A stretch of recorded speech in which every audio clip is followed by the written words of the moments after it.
सभी को जय सिया राम। जैसे कि आप लोग जानते हैं, हम श्रीमद् गोस्वामी तुलसीदास जी कृत श्री रामचरितमानस पढ़ रहे हैं। पिछली वीडियो में हमने पढ़ा था, आपको छोड़कर जिनकी दूसरी गति नहीं है, आप उनके मन में बसो, जो पराई स्त्री को माता और पराये धन को विष के समान मानते हैं। आज हम इससे आगे पढ़ेंगे। जो पराई संपत्ति को देखकर हर्षित और पराये दुख को देखकर दुखी होते हैं और जिनको तुम प्राणों से प्यारे हो, उनके मन आपके शुभ सदन हैं। हे तात, जिनके स्वामी मित्र पिता माता गुरु सब कुछ तुम ही हो, उनके हृदय रूपी मंदिर में सीता समेत दोनों भाई निवास करो। जो अवगुण देखकर सबके गुण ग्रहण करते हैं, गो ब्राह्मणों के लिए संकट सहते हैं, जिनकी गिनती संसार की नीति निपुणों में है, उनके मन तुम्हारे सुंदर घर हैं। जो आपके गुण और अपने दोषों को समझते हैं, जिनको आपका ही भरोसा है, जिनको आपके भक्त प्यारे लगते हैं, उनके मन में सीता सहित निवास करो। जो जाति पाति धन धर्म बड़ाई प्यारे कुटुंबी और घर, इन सब को छोड़कर तुमसे लो लगाए रहते हैं, हे रघुनाथ जी, आप उनके हृदय में निवास करो। जिनको स्वर्ग नरक और मोक्ष सब समान है, जहाँ तहाँ आपको ही देखते हैं, मन कर्म वचन से आपके दास हैं, हे राम जी, आप उनके हृदय में वास करो। जिन्हें कभी नहीं कुछ चाहिए, केवल आपका ही सहज प्रेम चाहते हैं, आप उनके मन में सदा वास करें, वही आपका निवास स्थान है। इस प्रकार वाल्मीकि जी ने स्थान दिखाए, उनके वचन राम जी के मन को अच्छे लगे।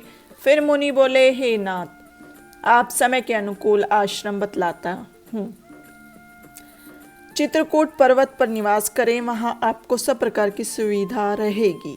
सुहावना पर्वत तथा वन है, वहाँ हाथी सिंह हिरन और पक्षी केली करते हैं। वहाँ एक पवित्र नदी है, जिसको अत्रि प्रिया अपने तपोबल से लाई थी। उसकी धारा का नाम मंदाकिनी है, जो सब पाप रूपी बालकों के लिए डाकिनी है। अत्रि आदि मुनि वहाँ रहते हैं, जो जप योग द्वारा शरीर को कृश करते हैं। वहाँ चलकर सबका परिश्रम सफल कीजिए और पर्वत को भी बढ़ाई दीजिए। ऐसे जब महामुनि वाल्मीकि जी ने चित्रकूट की अमित महिमा कही, तब जानकी सहित दोनों भाइयों ने आकर श्रेष्ठ मंदाकिनी नदी में स्नान किया। राम जी ने लक्ष्मण से कहा कि घाट तो अच्छा है, अब ठहरने का प्रबंध करो। लक्ष्मण ने उतरकर देखा कि उसके चारों ओर धनुष के समान नाला घूम रहा है गया है। उस मन धनुष की नदी प्रत्यंचा है, शम दम दान वाण है, कलियुग के पाप शिकार हैं, चित्रकूट ही शिकारी है, जो सामने से मारता है, कभी घात चूकता नहीं है। ऐसे कह लक्ष्मण जी ने स्थान दिखलाया। उस स्थान को देख राम जी ने सुख पाया। देवता राम जी का मन वहाँ रमा हुआ जान अपने प्रधान विश्वकर्मा सहित वहाँ चले। वे सब कोल और किरातों का वेश धरकर आए और घात पात के घर बनाए। उन दोनों कुटियों का वर्णन नहीं हो सकता, जिसमें एक छोटी और एक बड़ी थी। भगवान लक्ष्मण जी और जानकी सहित पर्णशाला में ऐसे शोभा देते हैं, मानो रति और वसंत सहित कामदेव ने मुनि का वेश धारण कर रखा है। उस समय देवता नाग किन्नर और दिक्पाल आदि चित्रकूट में आए। राम जी ने सबको प्रणाम किया और देवता नेत्रों का लाभ पाकर प्रसन्न हुए। देवताओं के समाज ने पुष्प बरसा कर कहा कि हे नाथ, आज हम सनाथ हुए और प्रार्थना कर अपने कष्टों को सुना। प्रसन्न होते हुए अपने अपने घर को गए। चित्रकूट में राम जी आकर ठहरे हैं। यह खबर सुन मुनि आए। मुनियों को आता देख श्री राम जी ने प्रसन्न हो सबको प्रणाम किया। मुनि लोग राम जी को छाती से लगा आशीर्वाद देते हैं। सीता और लक्ष्मण तथा राम जी की छवि देखकर अपने साधनों को सफल मानते हैं। भगवान ने यथा योग्य सम्मान कर सब मुनियों को विदा किया और फिर वे मुनिगण स्वच्छंदता पूर्वक अपने अपने आश्रमों में योग जप यज्ञ और तप करने लगे। यह समाचार पा कोल की रात ऐसे प्रसन्न हुए, मानो नवनिधि घर आई हो। कंद मूल फल दोनों में भर भर कर ले चले, मानो कंगाल सोना लूटने चले हो। उनमें से जिन्होंने दोनों भाइयों को देखा था, उनसे मार्ग चलते पूछते मनुष्य पूछते हैं, राम जी की सुंदरता को कहते सुनते सबने आकर दोनों भाइयों को देखा। भेंट आगे रखकर सब प्रणाम करके प्रेम से प्रभु को देखते हैं।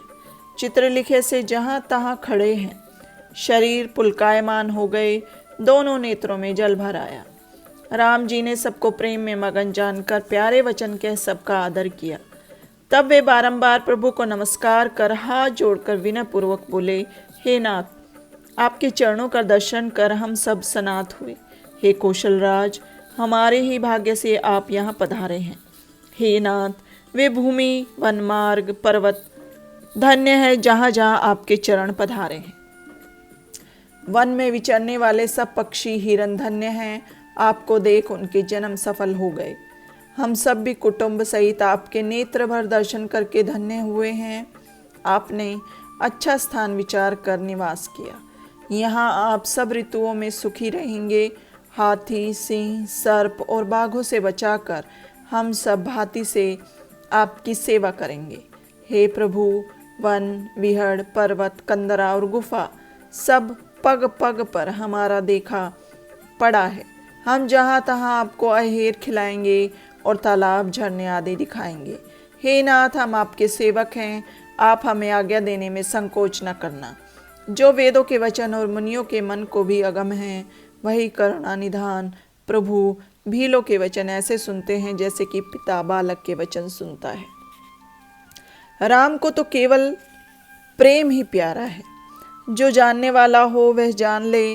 तब राम जी ने सब वनवासियों को संतुष्ट कर कोमल वचन कहकर प्रेम से प्रसन्न किया। फिर उनको विदा किया तो वे सिर नवा प्रभु के गुण कहते सुनते घर आए। देवता और मुनियों को सुखदायक दोनों भाई सीता सहित वन में रहने लगे। जब से रामचंद्र जी वन में आकर रहे, तब से वन मंगलदायक हो गया। अनेकों भांति के वृक्ष फलते फूलते हैं, जिन पर अति ललित बेलों के मंडप तने हैं। वे कल्प वृक्ष के समान शोभित हैं, मानो नंदन वन ही छोड़कर आए हैं। और भोरों की पंक्ति गुंजार करती है। शीतल, मंद और सुगंधित सुखदायी हवा चलती है। नीलकंठ, कोयल, तोता, पपीहा, चकवार, चकोर आदि तरह तरह के पक्षी कानों को सुख देने वाली, चित्त को चुराने वाली बोली बोल रहे हैं। हाथी, सिंह, बंदर, सुअर, हिरण, बैर भाव छोड़कर विचरते हैं। वन में शिकार को फिरते हुए राम जी की छवि को देख मृगों के झुंड मुदित होते हैं।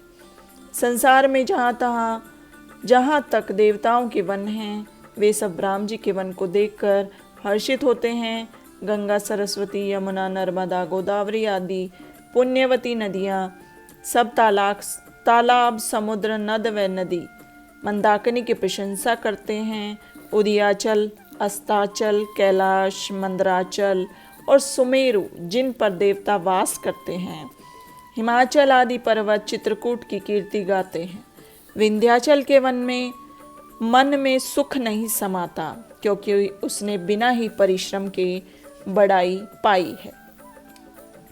देवता दिन रात यही कहा करते हैं कि चित्रकूट के जितने पशु पक्षी, बेल, वृक्ष और तृण इत्यादि हैं, वे सब पुण्य के पुंज है।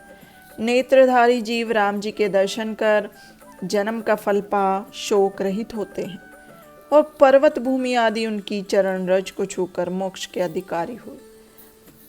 वह वन पर्वत स्वाभाविक ही मंगलमय और पवित्र करने वाला है। उसकी महिमा कैसे कही जाए, जहाँ सुख के समुद्र श्री राम ने निवास किया है, जहाँ सीता, राम जी और लक्ष्मण ने क्षीर सागर व अयोध्या को त्याग निवास किया है। उस वन की शोभा लाख शेष जी भी नहीं कह सकते। फिर मैं कैसे कह सकता हूँ? कहीं कछुए भी मंदराचल को उठा सकते हैं। लक्ष्मण जी मन वचन कर्म से प्रभु की सेवा करते हैं, उनका शील स्नेह नहीं कहा जाता। क्षण क्षण भर में सीता और राम जी के चरण देखकर और अपने ऊपर उनका प्रेम जान लक्ष्मण जी स्वप्न में भी माता पिता और घर की याद नहीं करते हैं। सीता जी नगर निवासियों कुटुंबियों की याद भूल राम जी के संग रहती है।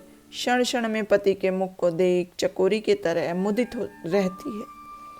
पति के प्रेम को बढ़ता हुआ देख ऐसे मुदित रहती है जैसे दिन में चकवी। सीता जी का मन राम के चरणों में लगा है। इनको 1000 अयोध्या के समान प्यारा है। पति के संग पर्णकुटी ही प्रिय है। मृग पक्षी कुटुंबियों के समान हैं। मुनि स्त्री सास के समान और मुनि ससुर के समान लगते हैं। कंदमूल फल अमृत तुल्य हैं। पति के संग कुशों की सेज ही कामदेव की सेजों के समान सुखदायक है। जिनकी कृपा से जीव लोकपाल हो जाते हैं, उनको कहीं भोग विलास मोह सकता है।